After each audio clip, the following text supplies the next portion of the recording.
We're here in the Richard F. Caris Mirror Lab under the football stadium on the U of A campus, and we're getting ready to test the system that includes one of the GMT mirror segments and the prototype mirror support system.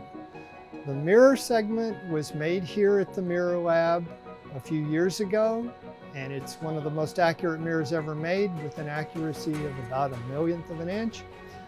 The support cell was assembled at the U of A Tech Park and was brought here to the Mirror Lab. The mirror was installed, and now all the attachments are being made, and we're getting ready to move it under our test tower where we measured the mirror while we were polishing it, and we'll use measurements of the mirror to evaluate the functionality and accuracy of the mirror support system.